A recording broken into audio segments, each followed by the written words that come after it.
you were starving, if you were a hot dog and you were starving, would you eat yourself? Just answer the question. With So that being said, I that. think we just had our intro to our next show of Art Teachers and Hats. Whatever works, right? There it is. First things first, we got to talk hats. What do you got?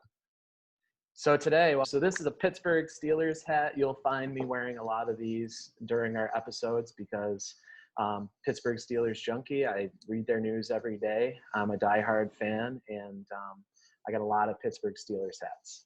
Yes, you do. And shirts and sweatpants and whatevers. What about you? What have you got today? I went digging, and I have a lot of golf visors that I can't wear yet because we can't golf yet.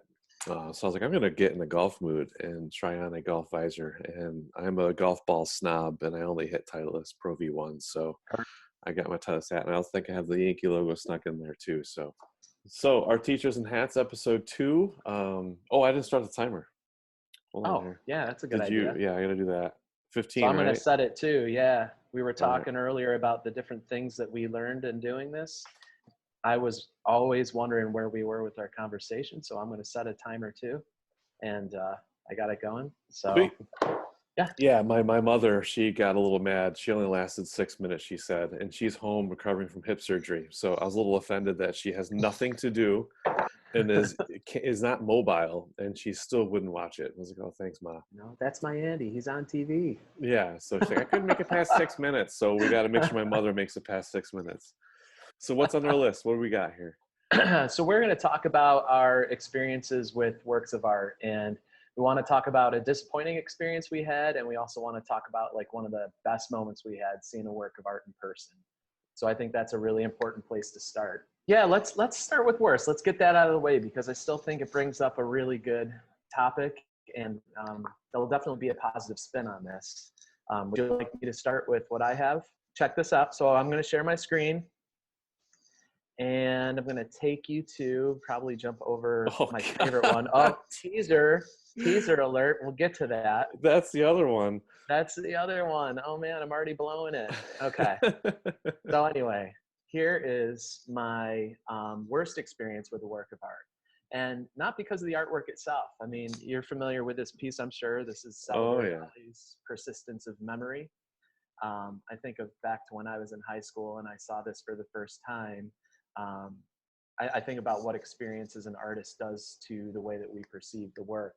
So as a high school student, I'm thinking, oh, that's just cool. Look at the dripping clocks. And then there's like bugs all over the stopwatch. And we got this weird stretchy face. That's so awesome.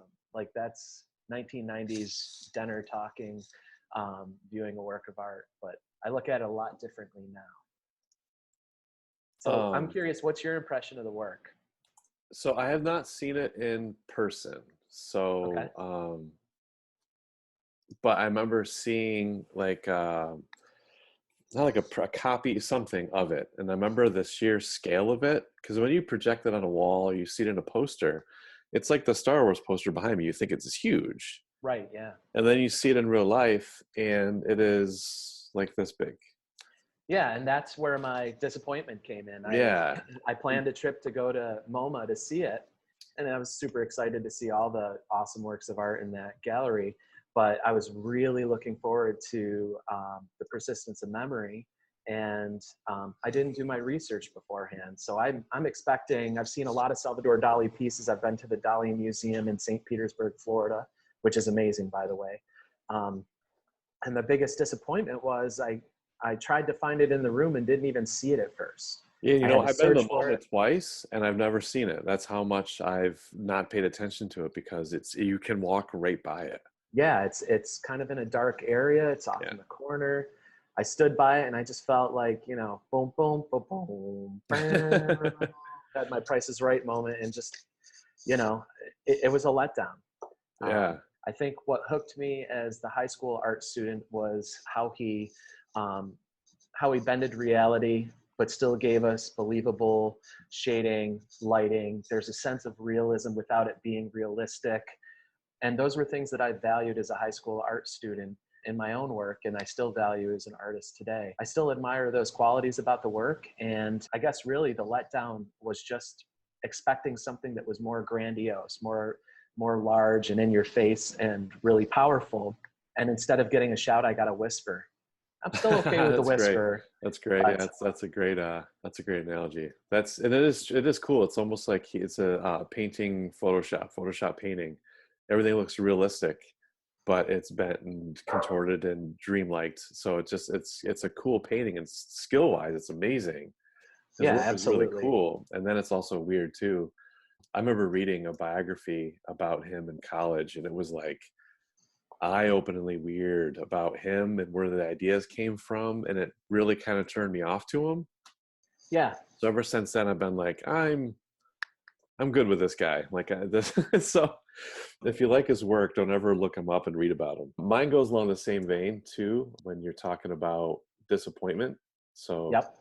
students are going to be like, "What are you talking about?"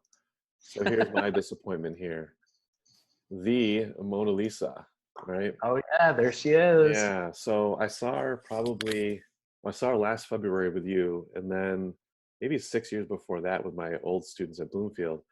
But you come to this room, and the room is huge, and this giant space, and then there's this giant piece of wood and 200 people on a glass wall, and then this tiny little painting.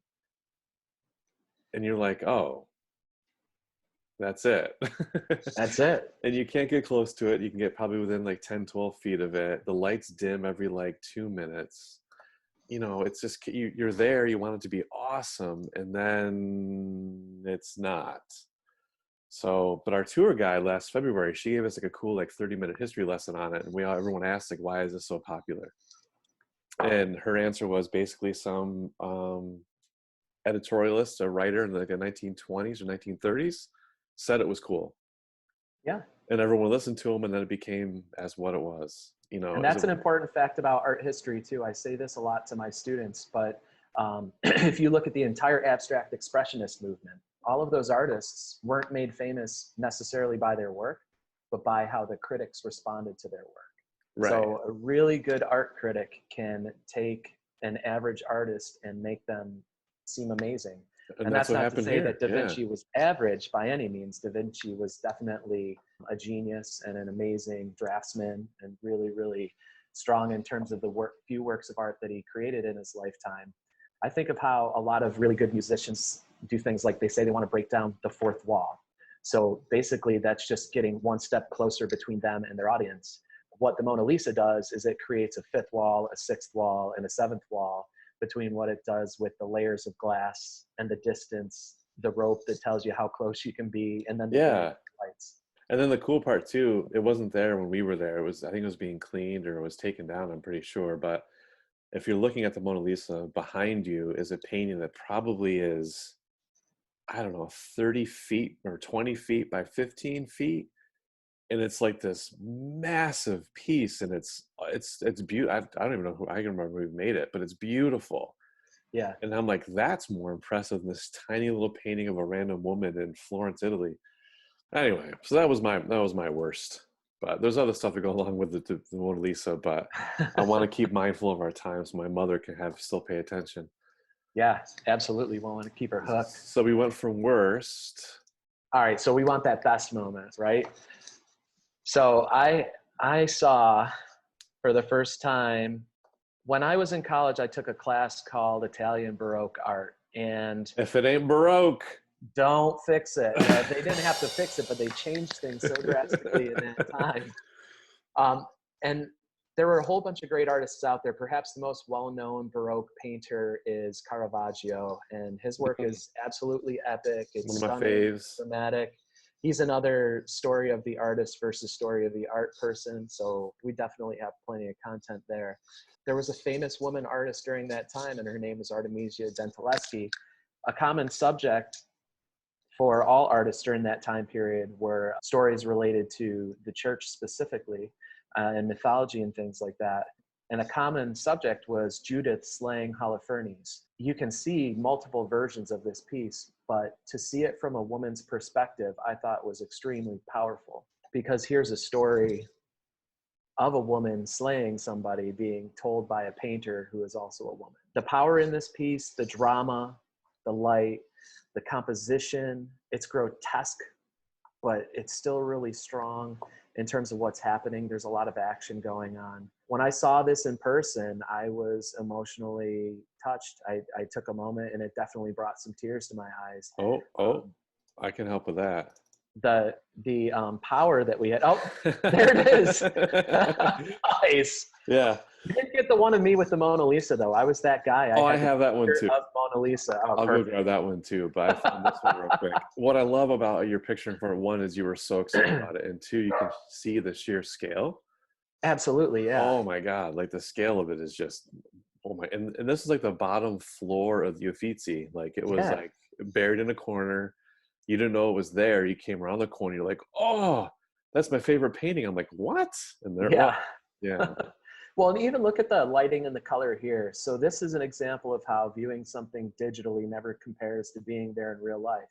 Your example versus the example that I shared looks very different from a color standpoint, from a lighting standpoint. But when you think about the experience of actually being there, taking the work in, you see colors in a totally different way. The scale of things totally changes the way you look at something. Yes. So, you know, from an art teacher perspective, always better to see it in real life. It's completely different. And that's part of what I think touches the emotions a little bit, and part of why I got emotional when we were there. There it is. There it is. That guy that wears the band t-shirt to the band he's going to see. There we go. There it is. So you mentioned seeing the work. I mean, I have two, but I'll start with this one here. So let's do this. So I went to the MoMA 2013, 2014. They do free MoMA Fridays in the summer. MoMA's Museum of Modern Art. And Target sponsors it. The line's around the corner because it's free, but who cares? So I took my friends, and I knew my favorite painting was there. And I knew what floor it was on, and I knew kind of where it was. So when we were viewing pieces, I avoided that floor. I wanted to go there last. Then we came to that floor. I was like, I think I see it, but I don't want to go see it yet. I want to take in everything else first, and then go spend a minute with that one. So it's kind of cliched, but Vincent van Gogh is one of my favorite, is my favorite painter. I love his line work, his chunky paints, his life story is just really interesting. And I came around the corner and saw Starry Night for the first time. It was just like the coolest. One, the scale is about what I thought it was. It's, you know, it's probably 18, it's bigger than, maybe, I don't know, 24-36, maybe not that big. And it absolutely was just mind-blowing. It's like, it was like the coolest. And it was just to see it in person in a room with his other work. There's this mailman over here. Loved it. Like, absolutely loved it. So that was seeing it on a poster on my wall forever when I was growing up, seeing it on the computer, seeing it in my classroom when I hung it up as a poster, and then seeing the real thing. So there's no comparison. Yeah, nothing compares to that experience at all. Why don't you share with our audience how you were accessing that? Because I think that's a really good resource for people. I'll show you. This is Google Art Project. There we go. Yeah. So Google Art Project. Just type in Google Art Project, it comes up. And they took super duper high res. Super duper is a technical word. Yeah, absolutely. High res images of artwork around the world. So you can see I was going through the gallery as if it were like Google Street View. Yep. And this is where you can zoom in, and I can zoom in so close. Get to that raw canvas. Oh, look at that. Yeah. Look at that raw canvas underneath it. Sun over here. Hold on. I love this right here. Yeah, he used unprimed canvas. He painted right on it. You can see the unprimed canvas over here on the right. Yep. And look at this. Oh, that blash of cad yellow. It's just so cool. Absolutely, and you catch all the highlights and shadows from the impasto, the cracking of the paint. It's so cool to see it like this. This is my favorite part too. All the lights are on in the town except for the church. Yeah, so that's a whole thing with him and his father and being a pastor, I believe, and all that fun stuff. But yeah, so Google Art Project is really, really, really cool. It's a ton of fun to check that stuff out. So I will try to put a link in the description to that so you can check that out too. Yeah, if you could do like Link right here down below. You can make it appear. Oh, That'd be make sure you awesome. favorite and subscribe for when next episode comes Make out. sure to give us a like. It really helps up with our algorithm. Absolutely. Hey, 250 plus views though. I'll take that for a first Right? episode. Yeah, Why right. not? So Yeah. episode 2, let's double it, right? Let's double it. it. You know, I think really what we're getting at here, the importance and the message to kind of share with our students is getting out there and actually experiencing the work is totally different than seeing what we're able to project on a screen or a smart board, or even what you see in a magazine or a book. It's those personal connections we're able to make with the artwork that makes it that much more special. And then the other follow-up I think about when we look at the brushstrokes of Vincent van Gogh and we get up close, everybody puts so much value on precision and detail and craftsmanship and draftsmanship. But sometimes we just have to remember that as artists, we also can make raw marks and believe in those marks. And by putting them all together in a consistent way, what we end up with is something that's aesthetically beautiful and powerful. Yeah, I mean, I'll go back over to the screen. I mean, look at these houses. I mean, it's a hot mess of just indigo brushstrokes, some splash of cad yellow on here, some cad medium, and it's like, I'm done. But then if you zoom out a little bit, hey, it starts to actually look like a structure of a building. It starts to look like an actual form. So Yeah. I think our students get stuck on realism, and we're actually looking for, I think you told me there's representation, not realism. Yes. Which is Yes. pretty cool. Representation versus real. I love the one mistake too. This yellow in here, it doesn't go through the middle of the tree here. Yeah. Right? That's why I always say backgrounds first. I found your mistake, Mr. Van Gogh. Well, this was cool. fun. Yeah, so that's our 16.5-minute mark right now. So I think we got our best moment, worst moment of art, and we have some other questions too we can get to in episode 3. Ooh. Episode 3. Yeah. We're almost to the good episodes because as in Star Wars, 4, 5, and 6 are still the gold standard. So we got to make 4, 5. 3 was pretty good. I just watched it the other night. I like 3, yeah. That was okay. But 4, 5, and 6, yeah. Yeah. Empire. Cool. Well, I think you had a nice outro last episode, so you want to do that again? Oh, shoot. I got to remember what that was. It was your little ELE thing. Oh, yeah. Thumbs up. I think we got double thumb. Whatever. Yeah. That's you. All right. Well, yeah. So, hey, just want to remind everybody to be safe, stay healthy, take good care of yourself. And above everything else, make sure that you follow the one simple art rule we have, and that's everybody love everybody. So we'll catch you next time. Yeah.